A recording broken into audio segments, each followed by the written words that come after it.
Hello, my friend. I wanted to come in and touch the concept about control.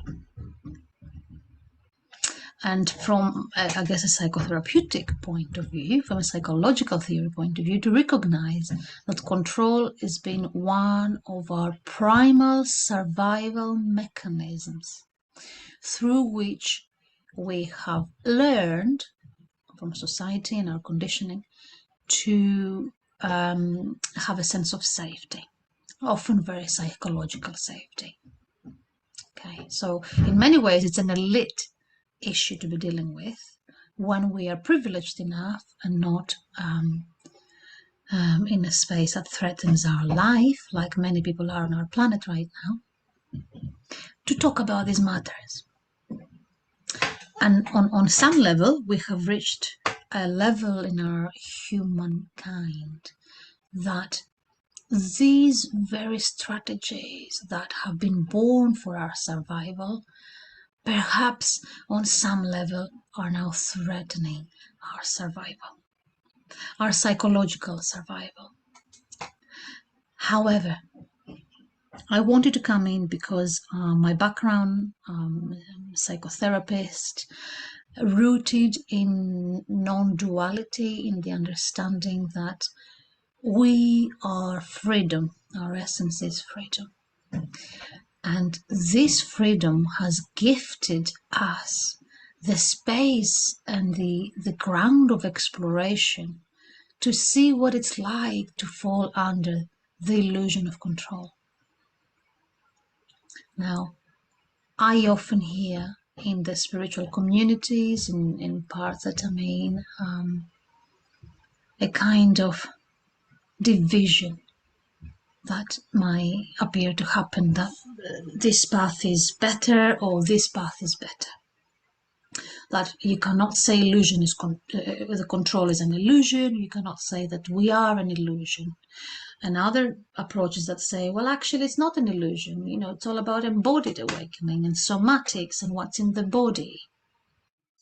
And as we're globally moving into a place where our hearts are being called to break open, the invitation is to enter that field of love and unconditionality, first and foremost within ourselves. And if we want to control how we feel, it might be that the moment is calling for some trauma work to be released before we continue the spiritual non-dual inquiry. And I feel from my heart to call, first of all, within me. This is the place that I'm operating from. So of course I'm biased to what is occurring here and might not have any resonance for you, and that is fine, truly fine. As we're moving in to dimensions within ourselves where we're invited to discover who we are, that nothing can ever be wrong. And the invitation is to look within ourselves, to notice the judgments, because there's a lot in spirituality, a lot in non-dual communities that, to my shock and surprise, is perpetuating division. That it can be another tool for control. It can become another tool for divisive consciousness and not the unity consciousness. In other words, the dance of Lila is being danced in front of our eyes, and it's only up to us individually to enter in a place of no judgment. And the place of no judgment, that place that's free of all judgments, really, can only be here if we're radically honest that we hold a lot of judgments as humans. That's part of our human survival. That's been part of our instincts. And reliance on our cognitive cognition, on our knowledge, and our intellect. That's brought us some wonderful, wonderful advances. And it's calling for a deeper integration into deeper dimensions and deeper ways of being in the world. A pivotal time to really enter dialogue, enter the realm of, well, unity consciousness, which is there's valuing that so much of that needs to happen, of divergent perspectives and divergent truths and expressions.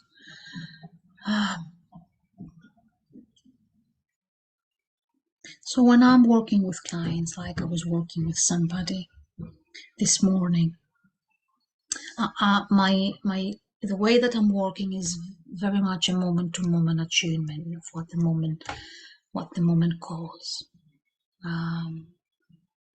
I use non-dual pointers in my work. I use direct inquiry, somatic heart inquiry, I call it.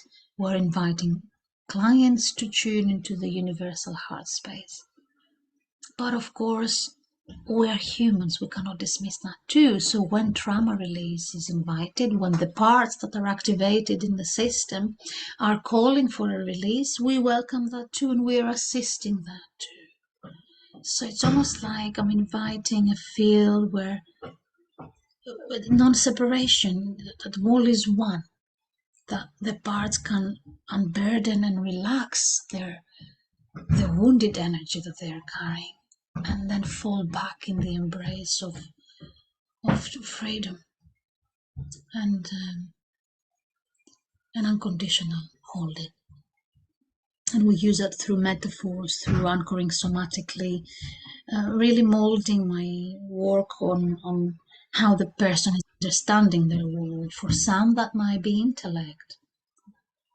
We can access everything within whatever portal is open. For others, it might be body. For others, it might be dance. It might be poetry.